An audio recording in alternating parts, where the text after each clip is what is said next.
And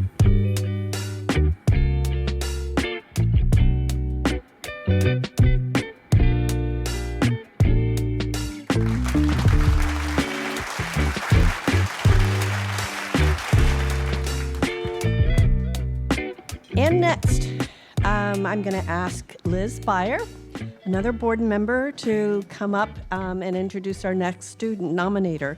Liz is the founder of an IPO advisory firm that takes companies, private companies, public. And you might have heard of one of the companies that she was involved with at an early stage called Google. Maybe.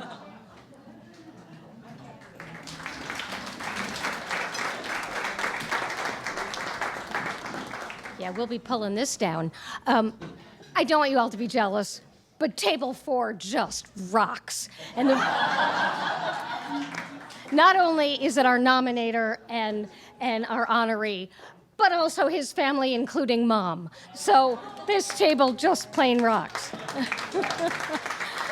I have the honor of introducing Megan Lee, the effervescent Megan Lee, a recent graduate of Berkeley, first in her family to attend and graduate from college, with majors in English and public policy, looking for a job, in case any of you have them, in broadcast media, and currently working as a substitute teacher. And with that, Megan.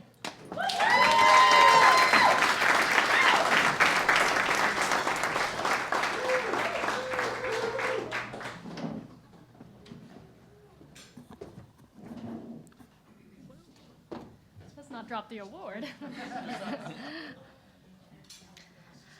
Just let go. Those were the words that Mr. Kurup told me a night before a speech and debate tournament. If you need to know anything about me, a core part of my identity is being organized and composed. Yet here he was telling me to be messy and vulnerable, and at the time felt super antithetical to who I was. Hi everyone, I'm Megan, and I recently just graduated from UC Berkeley as a first-generation student.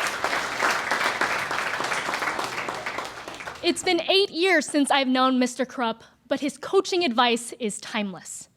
Mr. Kurup is many things. He's a teacher, he's a director of speech and debate, but most importantly, what he does without fail is teach beyond the lesson. I met Mr. Kurup at summer camp before my freshman year of high school in 2017. That was my first true introduction to speech and debate, and it would be the very activity that helped me find my voice. Growing up, I was the student that stayed silent in class, even if I knew the answer, because I never thought that my words would matter in a room full of people. Yet that summer, Mr. Kurup showed me time and time again that what I had to say was worth hearing. He teaches with the social justice framework and operates under the core teaching of be a voice for the voiceless, a lesson that I carry with me every day. Education in its purest form is communicating, and that's what I learned most from Mr. Kurup. At the end of my sophomore year, he introduced me to an event called Program Oral Interpretation. By my senior year, my program was about the silent Asian stereotype, the very part of my identity that I was insecure about. He made sure that my performances were meaningful to me, not just competitive. He reminded me that our identities make us stronger. Mr. Kurup taught me how to be a leader. And being a leader isn't about being the loudest voice in the room. Being a leader is understanding where you've come from and what you continue to learn. And tonight, I wanted to make one thing clear. Mr. Kurup always shows up. The betterment of his students is not at the expense of who they are. It's at the expense of his well-being. He wakes up at 5 a.m. to travel across the country for a tournament. He stays in the classroom past midnight to coach his students for a tournament early that next morning. Mr. Kurup shows up when you need him most, and I'm so thankful that he's been with me for all these years. I'm endlessly grateful and lucky to have you as a mentor. And I'm so happy that I get to say that you are my lifelong supporter and, most importantly, friend. So, Mr. Kurup, this one's for you. Thank you.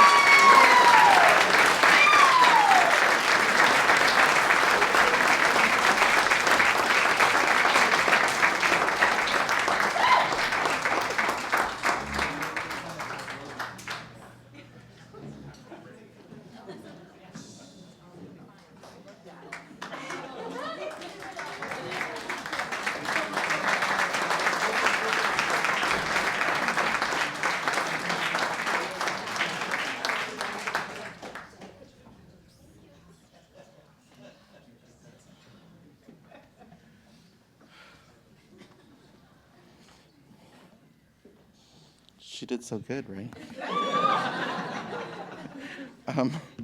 Okay, I want to first thank you. This is a little cruel to make us do this after the students. Sorry, I gotta compose myself. I'm a Pisces, so give me a moment. Yeah, so. You know, they don't do this for teachers usually. I think when we walked in yesterday, we were very moved. I can probably speak for all of the honorees that are being honored tonight. What a privilege it is to be in this space and have this sort of recognition at this grand scheme. I mean, we're used to like multi-purpose rooms with kids coming in and out. You know, maybe the plastic, tablecloth with some salted pretzels. That's it. Yeah. So this is different. Last week at our staff meeting, they brought out the Cheez-Its, and I thought they really going all out. So I want to start first by thanking the Above and Beyond Foundation, Beverly, and the Board of Directors for choosing to honor me today. I also feel that imposter syndrome that Lupe talked about, and I think that is very real, especially being in company with all of you for the last 2 days and seeing the previous honorees and being able to share space with you all and be able to talk about your experiences in the classroom. It has been so inspirational this last 2 days. So I'm really grateful to be here, and I'm very thankful that you chose me to carry this torch, and you're entrusting that in me. I found out about this award actually a week after my beloved Miko, my dog, had passed. And I was going through that was a hard time, obviously, right? She had been there for my entire teaching career as an adult. And so this is my first time going through teaching and not, having a hard day, long day, whatever, coming home, her not being there to show that unconditional love. And so I feel like this is all, her working with God and, barking in his ear and telling him, bringing me some sort of joy. So I thank her for the divine intervention. But yeah, I'm not a math teacher, but I do think that there is an algorithm, and I am the sum of all of the teachers that have come before me and the shoulders that I stand on. And I wanted to share a little bit about those people and those teachers because who am I without them? And so I first am honored to share this day with my family, and I realize how privilege that is because not everyone can have their family here, and so I'm grateful that I probably live the closest out of everybody, but also that they're here sharing this space with me. I think I bring them into the classroom every single day, and they have never seen me teach, like many of your loved ones have never been to your classroom to see you teach, but we can all agree that they're with us every day. And so I do want to share that with you, that I share this award with you all. Just being a part of my family, being a guidance, being counsel to me. My first teacher, I think, was my father, and he taught me a lot about having fun and also instilled values in me, like to always have pride for what brings you passion. I lost my dad when I was pretty young, early adult, just graduated college, and I really didn't have any direction at that time. And he never got to see me as a teacher. He never got to know that I became a teacher because before I was studying science and I wanted to be a veterinarian, and I pivoted. And I wonder a lot about my dad. I wonder if, this is what he expected for me. I wonder if, this is what my parents risked crossing the South Pacific Ocean for. I wonder if this was why they worked all night, overnight. I wonder if I made them proud. I wonder if this was the reason they kept me safe and kept me fed. And I think tonight I have my answer. Yeah.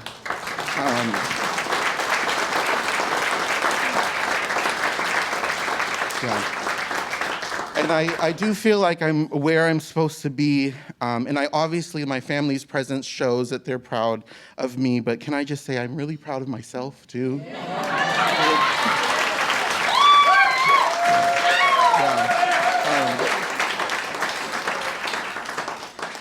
I also wanted to acknowledge my mom because she's here tonight, and she has a picture frame in her house, and it says teaching is a work of heart on the picture frame.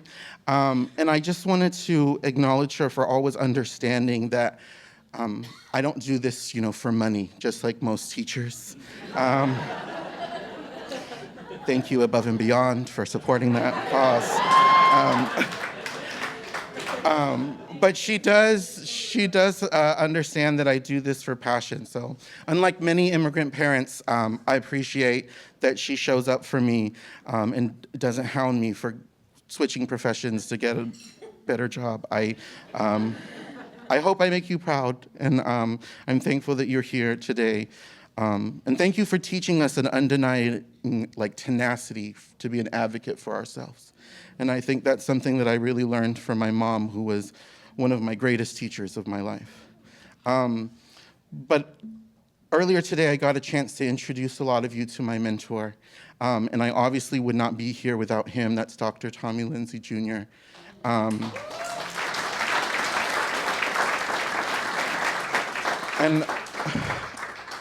when I lost my father and I didn't have that direction and didn't know where to go, it was Lindsay that brought me not only into his classroom, but into his heart, into his home. And he gave me a place to be and a purpose to have. And watching him and what he did with students inspired me to want to continue that legacy. And so I really thank Dr. Lindsay for everything that he has done for me, because I would not be here without him. And I want to promise him that my life's work will always be his, and that I will continue to carry your legacy.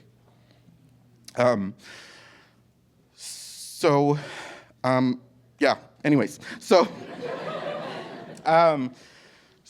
I believe that teaching in performing arts, I don't get to just teach core curriculum sometimes. Sometimes I get to do the fun things and create the performances that are so unique and different for every student.